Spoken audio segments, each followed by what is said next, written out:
2 दिन के भीतर दिल्ली में 2 बड़े नेताओं ने हुंकार दी।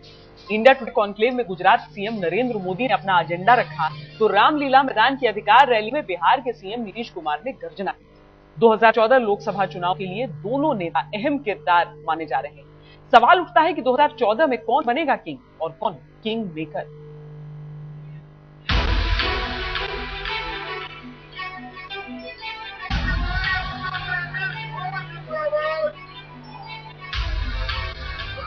आम चुनाव करीब आए तो एनडीए के दो क्षत्रप निकल पड़े मैदान मारने। दो मुख्यमंत्री नीतीश कुमार और नरेंद्र मोदी ने दिल्ली कूच किया, अपनी अपनी तरह से शक्ति प्रदर्शन किया। किसी ने गुजरात मॉडल का सब्जबाग दिखाया तो किसी ने बिहार को अपनी ताकत का एहसास दिलाया। अगर वो देर करते हैं तो बिहार वासियों अब अपनी तैयारी करनी है। ये लड़ाई है, उसको लड़ाई में भी पनत करना है। या तो अभी दो, नहीं तो 14 के बाद तो जरूर देना पड़ेगा। 2014 को इस तरह से बिहार के लोग उस अवसर का इस्तेमाल करेंगे। बड़े गर्व से आहें चढ़ा चढ़ा करके यूं करके पाया जाता है कि हमने फलाना एक्ट बनाया, हमने टीना एक्ट बनाया, हमने ये राइट दिया, हमने वो राइट दिया। हो रहा है ना? तो संविधान ने क्या दिया था भाई हमको? मैं आप लोगों से पूछ रहा हूं मित्रों, क्या संविधान ने हमको राइट नहीं दिए थे क्या? कि जितने राइट की आज चर्चा हो रही है वो सारे राइट्स संविधान रूपी अम्ब्रेला के अंदर है। लेकिन देश को एक्ट नहीं, एक्शन चाहिए। हाल फिलहाल में दिल्ली पर मोदी दो बार चढ़ाई कर चुके हैं, जबकि नीतीश कुमार ने पहली बार में ही बाकायदा भारी भीड़ जुटाई और ललकार लगाई। लेकिन बीजेपी को चुनौती देने के लिए केंद्र के लिए नरमी भी दिखाई। और वित्त मंत्री का बजट भाषण केंद्र सरकार की नीतियों का दस्तावेज होता है और बजट भाषण नीतियों का वक्तव्य होता है। हम यही मानते हैं। ये महज इत्तेफाक नहीं है कि दिल्ली में खड़े नीतीश कुमार की जुबान पर एनडीए और बीजेपी का नाम तक नहीं आया। बिहार के मुख्यमंत्री ने बिना नाम लिए गुजरात पर निशाना भी साधा। बोले, बिहार के विकास का मॉडल सबको साथ लेकर चलने का मॉडल है। ऊंची जात के हो, पिछड़ी जात के हो, अति पिछड़े वर्ग के लोग हो, अनुसूचित जाति के हो, जनजाति के हो, दलित समाज के हो, महादलित समाज के हो, स्त्री हो, पुरुष हो, सबका विकास होना चाहिए। और उसी तरह दिल्ली में 2 दिन के भीतर एनडीए के दो क्षत्रपों ने अपना एजेंडा साफ कर दिया है। जरा दोनों की बारीकियां देखिए। नीतीश का एजेंडा साफ है। मोदी कहते हैं देश अपनाए गुजरात का विकास मॉडल। नीतीश का कहना है सबकी तरक्की ही विकास का असली मॉडल है। मोदी कहते हैं गुजरात की तरह पूरे देश फैले विकास की रोशनी। नीतीश की चिंता है बिहार के विकास के लिए केंद्र दे सूबे को खास दर्जा। मोदी पूरे देश के विकास की चिंता जताते हैं, जबकि नीतीश कहते हैं हमें बिहार के विकास के लिए विशेष दर्जे की तरफ देखना है। मोदी देश के विकास के लिए नए विचार सामने रख रहे हैं, जबकि नीतीश ने अब तक कोई नया विचार नहीं दिया है। दिल्ली से रीमा पाराशर और शमशेर सिंह के साथ आज तक ब्यूरो। बिहार से दिल्ली आकर नीतीश ने दम दिखाया।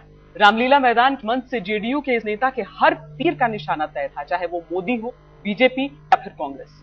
नीतीश ने विशेष राज्य का दर्जा मांगते हुए पिछड़े राज्यों को साथ लेकर चलने की बात की और 2014 के चुनाव की चेतावनी भी दे डाली। प्रधानमंत्री और वित्त मंत्री का धन्यवाद करते हुए कहा, लेकिन जिसके साथ सरकार चला रहे हैं उस बीजेपी के एक भी नेता का नाम याद नहीं आया।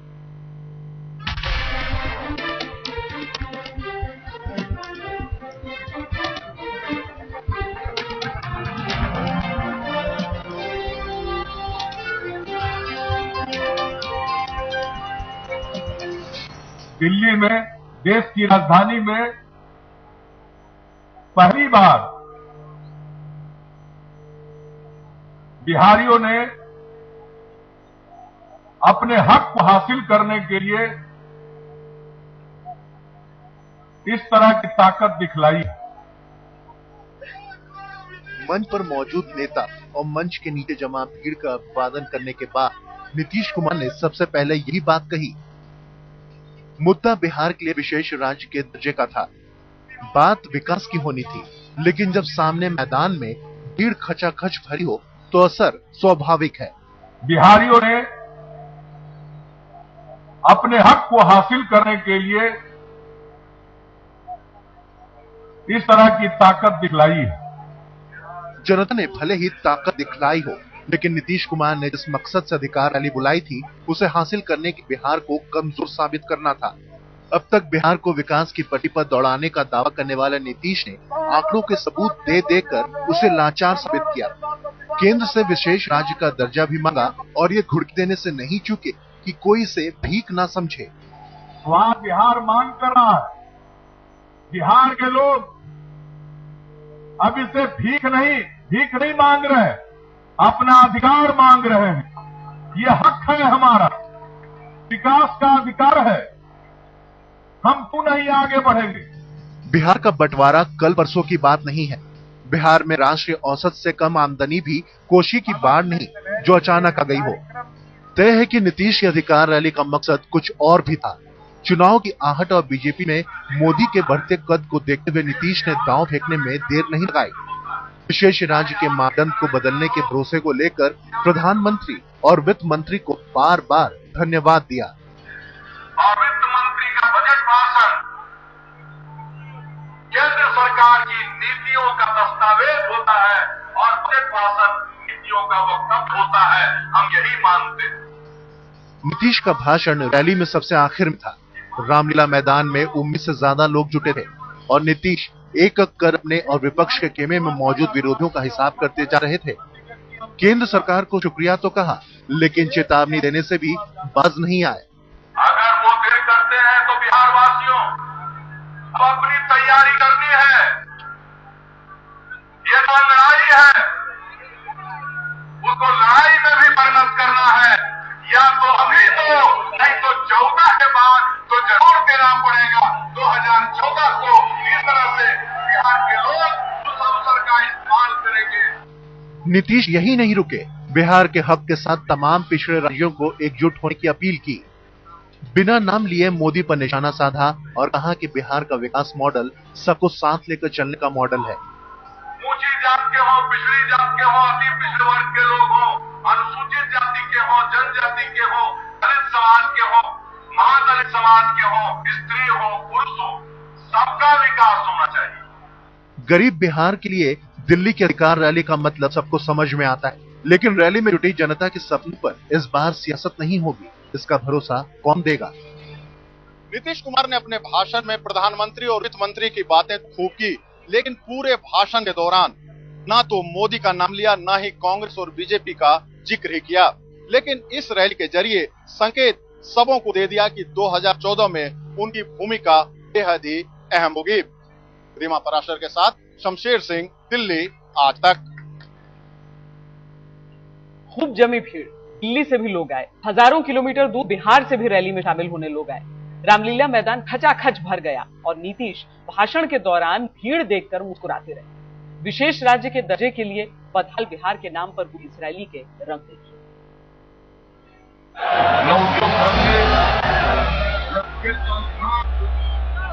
क्या करें,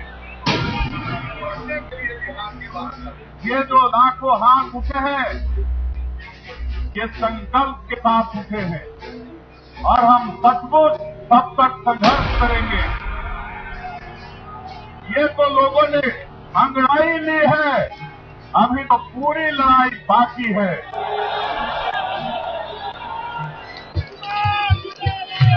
अगर भीड़ की बात की जाए तो नीतीश की अधिकार रैली इस मकसद में कामयाब रही। पिछले कुछ दिनों जेडीयू विधायक और सांसद इसकी तैयारी में जुटे थे।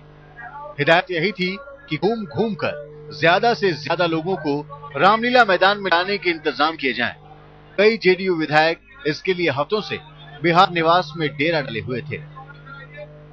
राजनीति में नेता की पहचान जनता और भीड़ से होती है। खचाखच भरे रामलीला मैदान से ताल ठोककर नीतीश कुमार ने ये जरूर जता दिया कि जनता और खासकर बिहार की जनता उनके साथ है। यही था नीतीश का शक्ति प्रदर्शन, जिसमें मुद्दा विशेष राज्य का दर्जा जरूर था, लेकिन चुनौती 2014 के चुनावों को लेकर थी। जहां एक तरफ मानते हैं कि हम पिछड़ेपन के शिकार हैं, नीतीश अपने पूरे भाषण में बिहार की गरीबी और बदहाली की चर्चा करते रहे, लेकिन रैली को रंगारंग बनाने में कोई कसर नहीं छोड़ी गई। पोस्टर, बैनर और झंडों का बजट ठीक ठाक नजर आया। और तो हाल के दिनों में सियासी आंदोलन में टोपी के नए ट्रेंड में भी नीतीश पीछे नहीं रहे। टोपी के साथ साथ नीतीश के नाम से डिजाइन किए हुए सफेद हरी शर्ट वाले कार्यकर्ता भी रैली में छाए हुए थे। मंच पर जेडीयू की सांस्कृतिक टोली बिहार के विकास और सुशासन के गीत गा रही थी, तो भीड़ के बीच भी गाने बजाने वाले कई जत्थे उत्साह बढ़ाने में जुटे हुए थे। ये बात और है कि नीतीश की हरी भरी रैली के रंग में थोड़ी देर के लिए गड़बड़ हो गई। किसी ने नीतीश को काले झंडे दिखाने की कोशिश की, लेकिन जब सामने खचाखच भरा मैदान हो तो नीतीश कुमार को इससे क्या फर्क पड़ने वाला था। इस भीड़ का जादू ऐसा था कि बदहाली का रोना रोते हुए भी नीतीश के चेहरे पर मुस्कुराहट छलकती रही। अगर कुछ और जगह की जरूरत होगी हम वो भी देंगे, लेकिन बिहार क्योंकि नीतीश को पता है कि रामलीला मैदान की भीड़ पर विरोधियों के साथ साथ अपनों की भी नजर है। रीमा पाराशर के साथ शमशेर सिंह, दिल्ली, आज तक। नीतीश दिल्ली के रामलीला मैदान में अधिकार की लड़ाई लड़ने आए थे, पूरी तैयारी के साथ। अपनी तरफ से उन्होंने सियासी बिसात की चाल चल दी। बदले में सहयोगियों और विरोधियों से कैसी प्रतिक्रिया मिली, रैली की कामयाबी के बीच नीतीश अब शायद इसका भी हिसाब किताब कर रहे होंगे।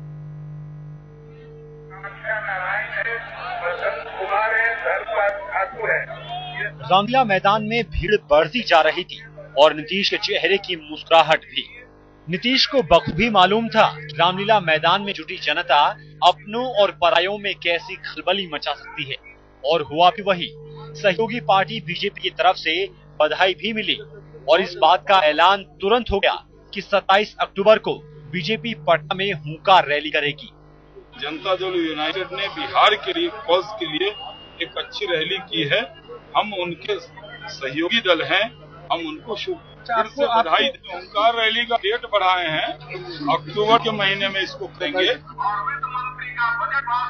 इधर नीतीश कुमार दिल्ली में पीएम और वित्त मंत्री का खुलकर शुक्रिया कर रहे थे। उधर बिहार के उप मुख्यमंत्री सुशील मोदी इशारों इशारों में तंज कर रहे थे। हमें केंद्र के एक शब्द से खुशी है। न जाने, मैं तो यही कहूंगा कि वित्त मंत्री जी के बजट भाषण में जो कहा गया है, आर्थिक सर्वेक्षण में जो कहा गया है। मनमोहन सरकार के लिए नीतीश तारीफों के पुल बांध रहे हैं, तो अपने ही सहयोगी यूपीए सरकार से नाता तोड़ने की धमकी दे रहे हैं। करुणानिधि ने इस बार सिर्फ जुबानी धमकी नहीं दी है, बल्कि प्रधानमंत्री और सोनिया गांधी को चिट्ठी भी भेज दी है कि श्रीलंकाई तमिलों के मुद्दे पर उनकी मांग मानी न गई तो करुणा की करुणा से यूपीए को हाथ धोना पड़ेगा।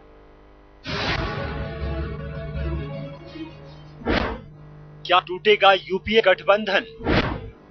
मनमोहन सरकार से नाता तोड़ेगी डीएमके। सोनिया मनमोहन को करुणानिधि की दो टूक। श्रीलंका के तमिलों के मुद्दे पर केंद्र सरकार से आहत डीएमके चीफ करुणानिधि ने अब दे दी है यूपीए सरकार से नाता तोड़ने की खुली धमकी। करुणानिधि ने पहले जो बात जुबानी तौर पर केंद्र सरकार तक पहुंचाई थी, वही अब लिखकर भी प्रधानमंत्री मनमोहन सिंह और कांग्रेस अध्यक्ष सोनिया गांधी तक पहुंचा दी है। करुणानिधि की चिट्ठी में मांग है, भारत सरकार संयुक्त राष्ट्र संघ के मानवाधिकार कमीशन में अमेरिकी प्रस्ताव के खिलाफ संशोधन पेश करे, जिसमें तमिल के खिलाफ युद्ध मामले में श्रीलंका सरकार के खिलाफ अंतर्राष्ट्रीय जांच की मांग हो और वो लोग जो श्रीलंका में युद्ध अपराध के दोषी पाए जाए उनके खिलाफ कार्रवाई किए जाने का प्रस्ताव हो। करुणानिधि ने कहा कि अगर केंद्र सरकार ने उनकी मांग नहीं मानी तो यूपीए सरकार से डीएमके बाहर होने के लिए मजबूर हो जाएगी। आपको बता दें कि 18 सांसदों वाली डीएमके के मनमोहन सरकार में 1 कैबिनेट मंत्री और 4 राज्य मंत्री हैं।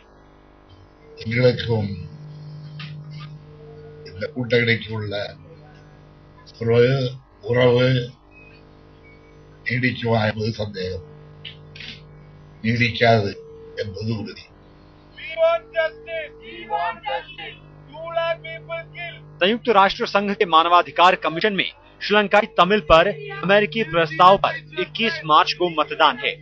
मतदान की तारीख जैसे जैसे करीब आ रही है, श्रीलंकाई तमिलों के समर्थकों का गुस्सा बढ़ता जा रहा है। चेन्नई, बैंगलोर और मुंबई में प्रदर्शन इसकी झांकी है।